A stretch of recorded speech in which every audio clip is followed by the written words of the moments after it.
اور حدیث کا ایک ٹکڑا تلاوت کیا ہے اور ایک چھوٹا سا حصہ قرآن کی آیت کا۔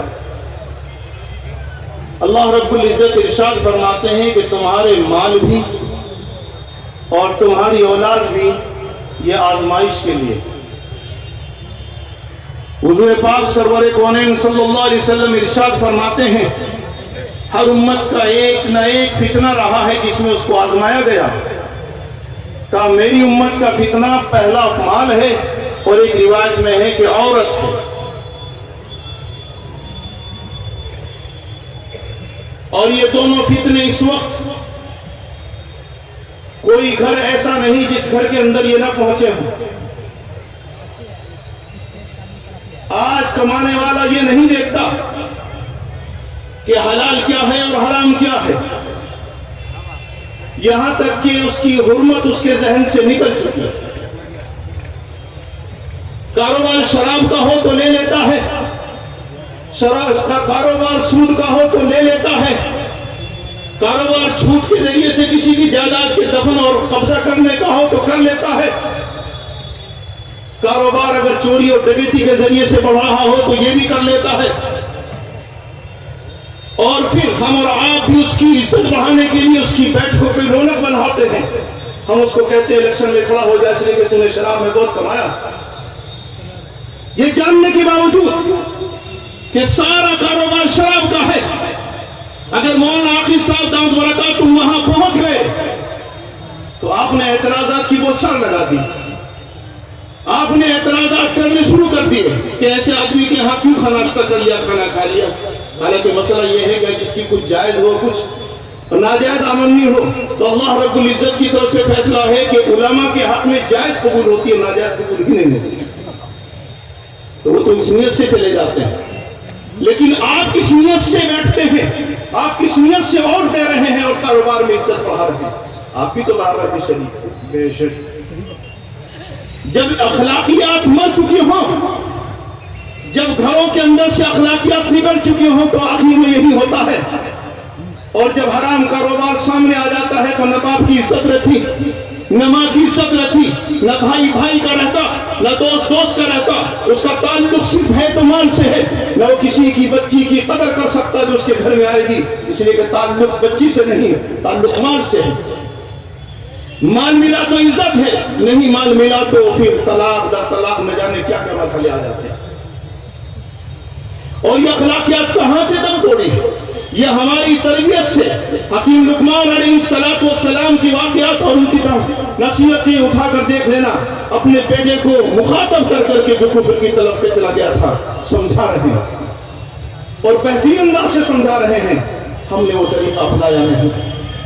بھلا بتاؤ، جس گھر میں بچے نے اس وقت آنکھ کھولی جب باپ شراب پی رہا تھا، مجھے بتاؤ جس گھر میں بچے نے اس وقت ہوش سنبھالا جس وقت اس کی ماں کو پٹائی کر کے باہر نکالا جا رہا تھا، جس گھر میں بچے نے آنکھ کھولی اس انداز میں کہ جہاں پر بھائی بھائی سے دست و گریبان تھا، اس نے چچا کو دشمن سمجھا پیدا ہوتے ہی اور بڑا ہونے کے بعد ہوش سنبھالا، وہاں کہاں جوڑ ہوگا؟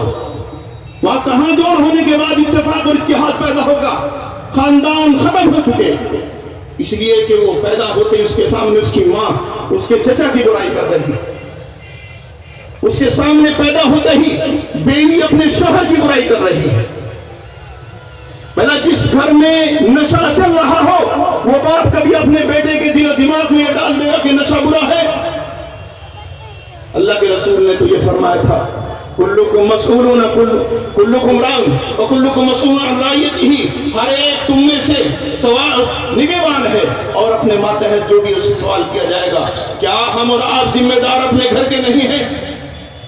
کیا ہم پر یہ ذمہ داری عائد نہیں ہوتی کہ بچے کو سب سے پہلے اٹھائیں اور حافظ قرآن نہ بنا سکے تو کم سے کم اتنا قرآن اسے پڑھا دیں کہ کل بڑا ہونے کے بعد جب وہ نماز کے لیے کھڑا ہو تو چند آیتیں اور چند رکوع اور چند سورتیں اس کو یاد ہو۔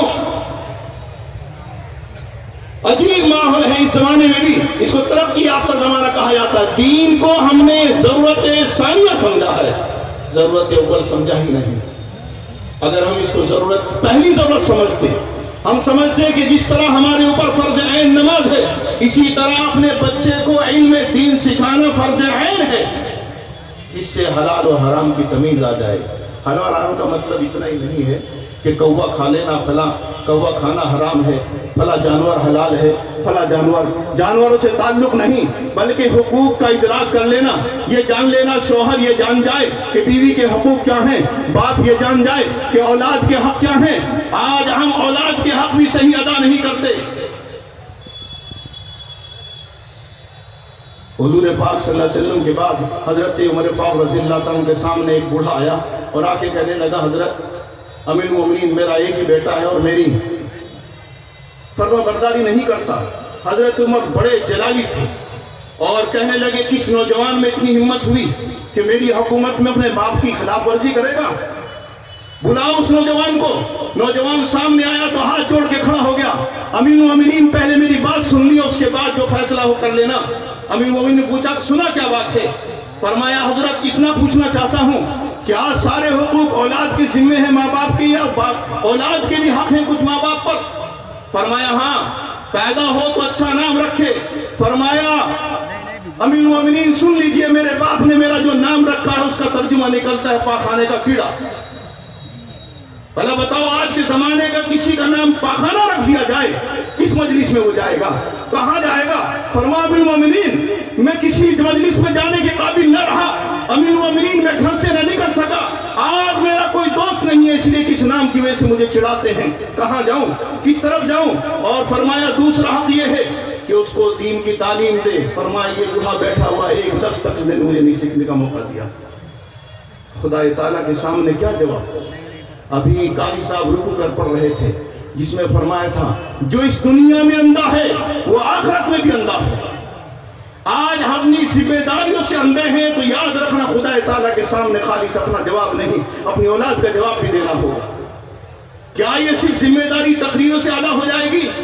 کیا یہ ذمہ داری صرف تحریروں تقریروں سے اور تدبیروں سے ادا ہو جائے گی؟ جب تک آپ اپنے گھر کا ساتھ نبھا کر ساتھ نہیں دیں گے، اس وقت تک یہ ذمہ داری پوری نہیں ہوگی۔ اس وقت تک یہ ذمہ داری بالکل پوری نہیں ہو سکتی۔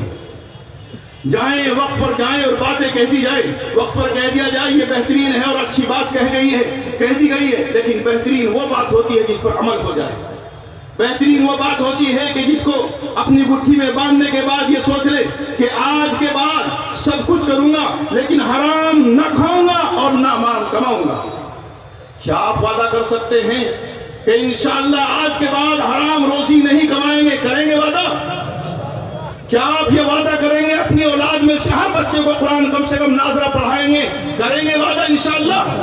ایک وعدہ اور کر لیجئے نوجوانوں، جہاں تک میری آواز جاری اور بڑوں بھی آپ پر بھی کہہ رہا ہوں، خدا کے واسطے، اللہ کے واسطے، اس رحمت للعالمین کا واسطہ دیتا ہوں، حضور پاک صلی اللہ علیہ وسلم کا، اس پیدا کرنے والے کا واسطہ دیتا ہوں، خدا کے واسطے کبھی طلاق مت دینا۔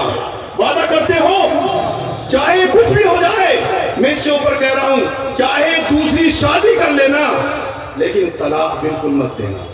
لیکن یہ بات بہت خطرناک ہے، دوسری شادی والی اگر عورت بگڑ جائے تو گھر میں یہی دھمکی دینا، طلاق کی دھمکی مت دینا۔ خدا اگر بگڑ جائے تو کہنا کہ دوسری شادی کروں گا۔ وہ ایک صاحب نے بڑی آب و تاب کے ساتھ بڑی خوشی میں ایک سے شادی کرائی، مولون سے۔ سوچا کہ مولون ہے، گھر کا کام تو بہت اچھا ہوگا، بہت بڑھیا بنے گا گھر کا کام۔ تو جب مولون آئی تو پہلی رات میں شوہر صاحب سے کہہ دیا، شوہر صاحب حافظ قرآن بھی نہیں تھے، پہلی رات میں کہہ دیا، دیکھو مسئلہ یہ ہے کہ ماں باپ یہ تیرے ہیں جو میرے ساس سسر ہیں، تیرے اوپر ان کی خدمت واجب اور فرض ہے، میرے ذمہ نہیں ہے، میرے ذمہ صرف تیری خدمت ہے۔ اور وہ سوچنے لگا کہ جس غرض سے لے کے آتا، ماں باپ بوڑھے ہیں، کم سے کم ساتھ دے گا، تو پہلے دن مسئلہ سنا دیا، اب کیا کروں؟ مجھ صاحب کے پاس گیا اور جا کے کہنے لگا، حضرت کیا دونوں نے پہلے ہی مسئلہ سنا دیا، میرے پاس تو کوئی توڑ ہی نہیں ہے۔ تو حضرت نے کہا کہ اس سے کہہ دینا مسئلہ تو یہی ٹھیک ہے، لیکن مسئلہ یہ بھی لکھا ہوا ہے کہ دوسری شادی کرنا جائز ہے، عورت کی اجازت کی کوئی ضرورت نہیں، بس اتنا بتا دینا۔ آگے کہا کہ ایک مسئلہ میں بھی معلوم کر کے آیا ہوں، آج جو مسئلہ تم نے پڑھا وہ ٹھیک پڑھا، وہ بھی ٹھیک ہے، لیکن ایک مسئلہ اور ہے کہ مرد کو 4 تک کی اجازت ہے، اور اگر اس کے پاس اتنا مال ہے، دولت ہے، اور وہ سمجھتا ہے کہ سب کے حقوق ادا کر دوں گا، تو بیوی سے اجازت دینے کی اسے کوئی ضرورت نہیں ہے۔ فرمایا کہ اب دوسری شادی کروں گا، اس سے پہلے طے کروں گا ماں باپ کی خدمت کرنی ہے، تو ایک دم سے کہنے لگے نہیں کوئی بات نہیں، بڑو خدمت کرنا ثواب کا کام نہیں کر دیا کروں گا۔ تو بھائی اللہ کے واسطے اس کو بڑی تکلیف پہنچتی ہے۔ مسائل میں سمجھ جائے، ہم دیکھتے ہیں مسئلوں میں 90% مسئلے طلاق کے۔ ابھی رستے میں ایک سوال کر رہا ہے کہ جی طلاق طلاق طلاق 3 دفعہ کہہ دیا، نیت کچھ نہیں کی، تو تیرا مذاق اسی میں چلتا ہے کیا یہی الفاظ نکلتے ہیں 3 دفعہ کہنے کے لیے؟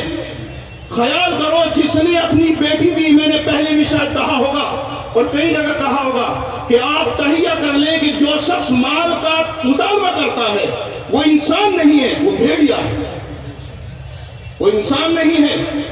وہ آپ کی بیٹی کی کبھی قدر نہیں کرے گا، نہ آپ کو اپنی بیٹی سے محبت ہے۔ خدا کے واسطے اگر کہیں کسی وقت بھی مطالبہ آ گیا تو رشتہ توڑ دینا، پہلے رشتہ کہیں اور مل جائے گا۔ اللہ رب العزت کچھ دنوں کے بعد کہتے ہیں بہت مرحلے، بڑی پنچایتیں، بڑا مسئلہ ہو رہا ہے۔ اور تیسری چیز یہ ہے، میں نے 3 باتیں کی، چوتھی بات یہ ہے کہ یہ جھگڑنا چھوڑ دو۔ ہمیں تو ایک جھگڑے میں مولانا عاقل صاحب نے اس سال پھنسایا، ہم نے تو توبہ کر لی۔ بڑے کہنے کی بنا پر الامان والحفیظ، مولانا عاقل صاحب تو خوب مقابلہ کرتے ہیں، اور بعد میں جو درد ہوتا ہے وہ خدا کے واقع میں آپ کے سامنے کہتا ہوں، یہ بڑائی کی بات نہیں کہ کام بہت بہترین ہے، جوڑ اللہ اس سے دعائیں قبول فرماتا ہے، لیکن کیا کرے قوم، جب تک پیسہ اس کی جیب سے ختم نہیں ہوتا یا 2 پھوٹ اس کے ختم نہیں ہوتے، اس وقت کی فیصلے پہ آتا ہی نہیں۔ اللہ کے واسطے اس سے بچا لو، اپنے بچوں کو بھی بچا لو لڑنے جھگڑنے سے۔ ایک گاؤں میں 30-35 پیسے مقدمے، اور کہاں پیسے دے رہے پتہ نہیں کہاں سے پیسے نکل جاتے ہیں۔ ابھی مولانا عاقل صاحب کے بڑی مشکل سے نام لکھائے ہوں گے، جہاں تک پہنچتے پہنچتے بہت مشکل کم بھی ہو جائیں گے، لیکن ایک دم سے پولیس والا کہے نہ جانے کہاں سے، ایک دم کہہ رہا جی میرے 35 لاکھ میرے 36 لاکھ خرچ ہو گئے۔ کہاں سے پیدا ہوئے، فیکٹری لگا رکھی تھی پیسوں کی، یعنی کہاں خرچ ہو گئے؟ پولیس کو دینے کے لیے پیسے کہیں سے نکل آتے ہیں۔ خدا کے واسطے اس سے بچنے کی کوشش کریں گے انشاءاللہ۔ وقت زیادہ ہو جائے گا، بس انہی باتوں کے ساتھ میں اپنی بات ختم کرتا ہوں۔ ہماری